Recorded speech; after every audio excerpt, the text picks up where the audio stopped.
Python सीखने के लिए हमारे चैनल लर्न कोडिंग को सब्सक्राइब करें। पाइथन प्रोग्रामिंग में आज का हमारा टॉपिक है ऑब्जेक्ट ओरिएंटेड प्रोग्रामिंग कॉन्सेप्ट क्या होता है पाइथन में। आज के इस वीडियो में हम आपको यही बताएंगे। तो सबसे पहले हम डिस्कस करेंगे ऑब्जेक्ट ओरिएंटेड प्रोग्रामिंग कॉन्सेप्ट होता क्या है, इसे क्यों लाया गया, इसकी ज़रूरत हमें क्यों पड़ी। ठीक है, तो इसको शॉर्ट में बोलते हैं उप का मतलब होता है ऑब्जेक्ट ओरिएंटेड प्रोग्रामिंग। तो ऑब्जेक्ट ओरिएंटेड प्रोग्रामिंग का कॉन्सेप्ट समझने से पहले आपको प्रोसीड्यूरल ओरिएंटेड प्रोग्रामिंग का कॉन्सेप्ट भी पता होना चाहिए। ऑब्जेक्ट ओरिएंटेड प्रोग्रामिंग कॉन्सेप्ट से पहले हम जो भी प्रोग्राम बनाते थे, जो भी कोड लिखते थे, जिस भी प्रोजेक्ट में काम करते थे, वो होता था प्रोसीड्यूरल ओरिएंटेड प्रोग्रामिंग का कॉन्सेप्ट। इसमें क्या होता था कि हम फंक्शंस और लूप का यूज़ करके अपने प्रोग्राम्स को डिज़ाइन करते थे, प्रोजेक्ट में काम करते थे। तो इसमें दिक्कत क्या होता था कि जब हम बड़े बड़े प्रोजेक्ट्स में काम करते थे तो हम डेटा को यानी वेरिएबल्स को, फंक्शंस को कंबाइंड नहीं कर पाते थे और इजीली कोड को मैनिपुलेट नहीं कर पाते थे। ठीक है, इसीलिए इसी प्रॉब्लम के सॉर्ट आउट करने के लिए ऑब्जेक्ट ओरिएंटेड प्रोग्रामिंग का कॉन्सेप्ट लाया गया, जिसमें हम पूरी तरह से ऑब्जेक्ट के साथ डील करते हैं। हमारे पास क्लास होता है जो कि वेरिएबल्स और फंक्शंस को एक साथ कंबाइंड करता है, फिर ऑब्जेक्ट के थ्रू हम उन्हें एक्सेस कर लेते हैं। तो चलिए समझते हैं ये ऑब्जेक्ट ओरिएंटेड प्रोग्रामिंग का कॉन्सेप्ट क्या है।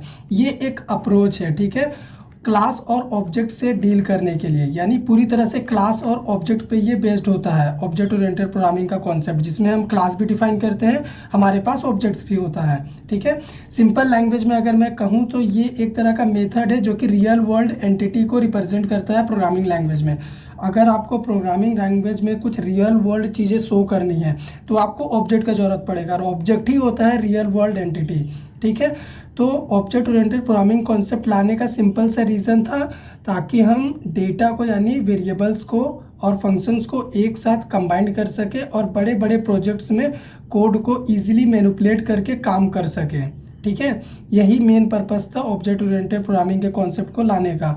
लेकिन इस ऑब्जेक्ट ओरिएंटेड प्रोग्रामिंग कॉन्सेप्ट के बहुत सारे फीचर्स होते हैं, हम अलग अलग फीचर्स का यूज़ करके अपने प्रोग्राम को डिज़ाइन कर सकते हैं। पहला होता है क्लास एंड ऑब्जेक्ट। आप सिंपली एक क्लास बना के उसका ऑब्जेक्ट क्रिएट करके भी उप्स का प्रोग्राम बना सकते हैं। तो क्लास क्या होता है, क्लास एक टेम्पलेट होता है जिसका कोई भी मेमोरी क्रिएट नहीं होता, लेकिन क्लास में जो भी मेंबर हम डिफाइन किए हुए होते हैं जैसे वेरिएबल या फिर फंक्शन, उन्हें एक्सेस करने के लिए हमें ऑब्जेक्ट का ज़रूरत पड़ता है। तो ऑब्जेक्ट एक रियल एंटिटी होता है जो कि क्लास में डिफाइन किए गए मेंबर्स के अकॉर्डिंग मेमोरी क्रिएट करता है। ठीक है, इनहेरिटेंस क्या होता है, इनहेरिटेंस में हम किसी दूसरे क्लास के मेंबर्स को किसी दूसरे क्लास में एक्सेस कर लेते हैं। ठीक है, इसमें कोड का रीयूजेबिलिटी होता है, आपको सेम कोड हर एक क्लास में डिफाइन करने की ज़रूरत नहीं पड़ती है। इनहेरिटेंस उस प्रॉब्लम को सॉर्ट आउट करता है।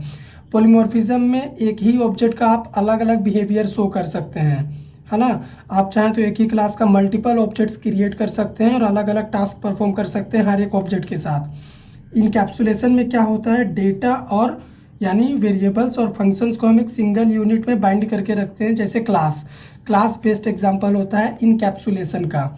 एब्स्ट्रैक्शन का यूज़ हम करते हैं सिक्योरिटी पर्पस के लिए, सिक्योरिटी से रिलेटेड सेंसिटिव डेटा से डील करने के लिए हम एब्स्ट्रैक्शन यूज़ करते हैं। तो ये होते हैं पाइथन के उप्स कॉन्सेप्ट। ठीक है, उप्स के फीचर होते हैं। तो आने वाले वीडियो लेक्चर्स में हम इन्हीं को क्या करेंगे, डिटेल्स में कवर करेंगे। तो इस वाले वीडियो में इतना ही। अगर आपको हमारा ये वीडियो पसंद आया हो तो लाइक करिए, शेयर करिए, चैनल पर नए हैं सब्सक्राइब कर दीजिए।